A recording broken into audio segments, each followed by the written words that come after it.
अस्सलाम वालेकुम viewers, welcome to my channel.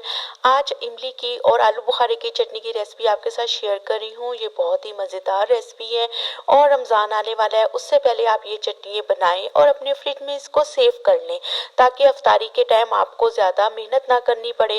ये चटनी बनी हुई होती हैं तो हमारी अफ्तारी के टाइम बहुत सहूलत हो जाती है। तो बिस्मिल्लाहिर्रहमानिर्रहीम, यहाँ पे मैंने आधा किलो इमली ले ली थी, उसके अंदर मैंने बॉयल पानी डाल दिया है। इमली पानी इतना डाला है कि इमली अच्छे से डिप हो जाए। बस इसको मैंने इस तरह करके आप इसको आधे घंटे के लिए छोड़ दें। आधे घंटे के बाद ये इमली जो है सॉफ्ट हो जाएगी। और इधर मैंने आलू बुखारा ले लिया है, 1 कप आलू बुखारा है, उसके अंदर मैंने तकरीबन 1 कप ही पानी डाल के इसको भी मैं आधे घंटे के लिए ढक दूंगी। गर्म पानी डाला है व्यूअर्स, उससे क्या होगा कि इमली और आलू बुखारा जल्दी से सॉफ्ट हो जाते हैं और उनका पल्प आसानी से निकल आता है। तो बस इस तरह मैंने हाथों की मदद से इमली को भी अच्छे से मैश कर लिया ताकि गुठलियों से जो इसका पल्प है वो अच्छे से निकल आए। अच्छे से हाथों की मदद से इसको मैश करती गई और इसको बाद में मैंने छाननी रख के उसके अंदर से मैंने इसका गुठलियाँ अलग कर ली थी और इसका पल्प अलग कर लिया था। बस इस तरह से आपने इसको जाली के ऊपर रख के इसका गुठलियाँ अलग कर लेनी है व्यूअर्स। और इसका ये देख सकते हैं आप, पल्प अलग हो गया है। अब आलू बुखारा जो मैंने रखा हुआ था ढक के आधा घंटा हो गया, उसको भी मैंने हाथों की मदद से पहले मैश कर लिया। इसकी गुठलियाँ मैंने बिल्कुल अलग निकाल दी हैं। इसको मैंने गुठलियाँ निकाल के एक साइड पे करके बाद में मैंने इसको 1 से 2 मिनट के लिए ग्राइंड कर लिया, क्योंकि अगर हम इसका पल्प भी ज़ाया कर देंगे तो वो हमें इस तरह से नहीं मिलेगा जिस तरह ये आपको नज़र आ रहा है। तो बस आपने गुठलियाँ सिर्फ निकालनी है और इसको ग्राइंड कर लेना है। ये खजूरें डालने के बाद यहाँ से मैंने 8-10 खजूरें ले ली थी, उसको भी मैंने इसके अंदर डाल दिया और इन दोनों चीज़ों को ग्राइंडर में डाल के ग्राइंड कर लिया है। तो ये बहुत ही मज़े की मीठी सी खट्टी सी चटनी की रेसिपी है आलू बुखारे की, और आपको ये रेसिपी बहुत अच्छी लगेगी। और ये चटनी हमारे दही बड़ों के साथ, चना चाट के साथ बहुत ही मज़े की लगती है। यहाँ पे 1/2 कप मैंने प्योर इमली का जो पल्प निकाला हुआ था उसी में से मैंने 1/2 कप इसके अंदर इमली का पल्प डाल दिया है। अब इसके अंदर मैंने 1/2 कप चीनी डाल दी है,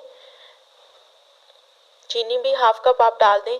और इसके अंदर थोड़ा सा मैंने नमक डाल देना है। इसको बस 5 मिनट के लिए हमने पकाना है। 1/2 टी-स्पून इसके अंदर नमक चला गया और 1/2 टी-स्पून ही इसके अंदर लाल मिर्चों का पाउडर डाल रही हूँ और 1 टेबल स्पून इसके अंदर मैंने चाट मसाला डाल दिया है। चाट मसाला इसलिए ज़्यादा डाल रही हूँ, थोड़ा सा अगर आपको ज़ीरे का टेस्ट पसंद है तो 1/2 टी-स्पून इसके अंदर ज़ीरा भी डाल दें। तो ये तमाम चीज़ें डालने के बाद सिर्फ 5 मिनट के लिए मैंने इसको कुक करना है ताकि इमली का कच्चापन दूर हो जाए। आप वैसे भी देख सकते हैं कि हमारी जो इमली है वो वैसे ही उसकी जो प्यूरी थी वो थिक थी, इससे इसको ज़्यादा पकाना नहीं पड़ेगा। तो बस 5 मिनट पकाने के बाद ये हमारी इमली की चटनी व्यूअर्स रेसिपी रेडी हो गई है। इसको आप ठंडा करें और अपने बोतलों में महफूज करके फ्रिज में रख लें।